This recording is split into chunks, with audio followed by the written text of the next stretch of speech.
राजा और साधु की कहानी। पुराने समय की बात है। एक राज्य में एक राजा राज करता था। उसका राज ही बहुत ही खुशहाल था। धन संपत्ति से राज्य ही बहुत भरा हुआ था। उस राज्य में कुछ चीज की कमी नहीं थी। राजा और प्रजा खुशी खुशी अपना जीवन यापन कर रहे थे। एक वर्ष उस राज्य में भयंकर अकाल पड़ा। पानी की कमी से फसलें सूख गई। ऐसी स्थिति में किसान राजा को लगान नहीं दे पाए। लगान प्राप्त न होने के कारण राज्य में कमी आ गई और राजकोष खाली होने लगा। यह देख राजा चिंता में पड़ गया। हर समय वह सोचता रहता कि राज्य का खर्च कैसे चलेगा।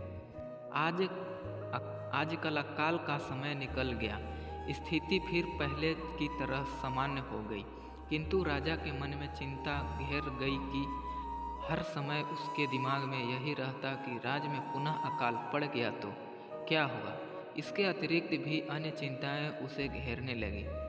पड़ोसी राज्य कब है, मंत्रियों का षड्यंत्र जैसी कई चिंताओं उसकी भूख प्यास और रातों की नींद छीन ली।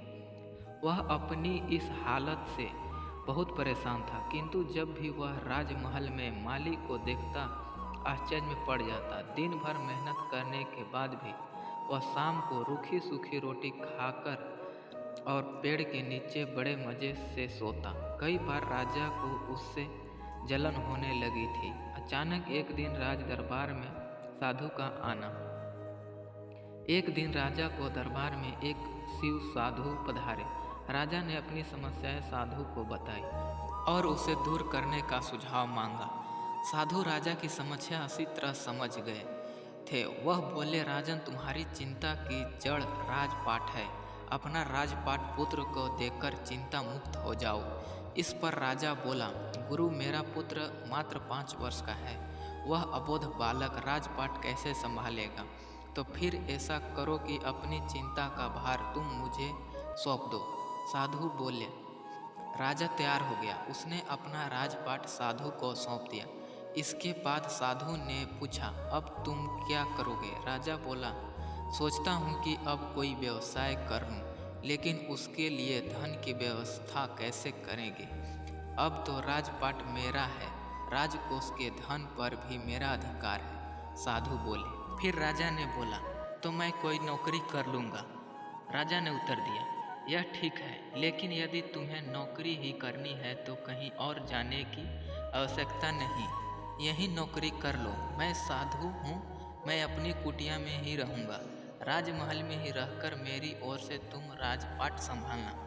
राजा ने साधु की बात मान ली और साधु की नौकरी करते हुए राजपाट संभालने लगा। साधु अपनी कुटिया में चले गए।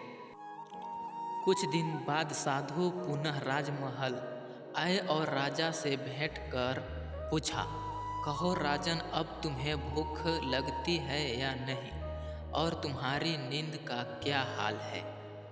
गुरुवर, अब तो मैं खूब खाता हूँ और गहरी नींद सोता हूँ। पहले भी मैं राजपाट का कार्य करता था, अभी भी करता हूँ, फिर भी यह परिवर्तन कैसे?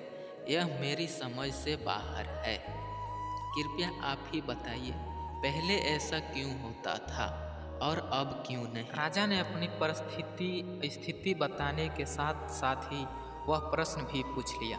साधु मुस्कुराते हुए बोले, राजन, पहले तुमने काम का बोझ बना लिया था और अब उस बोझ को हर समय अपने मस्तिष्क पर ढोया करते थे, किंतु राजपाट में मुझे सौंपने के उपरांत तुम समस्त कार्य अपना कर्तव्य समझकर करते रहो, इसलिए तुम चिंता मुक्त हो। इसलिए तुम्हें अब भोजन और नींद अच्छी आती है।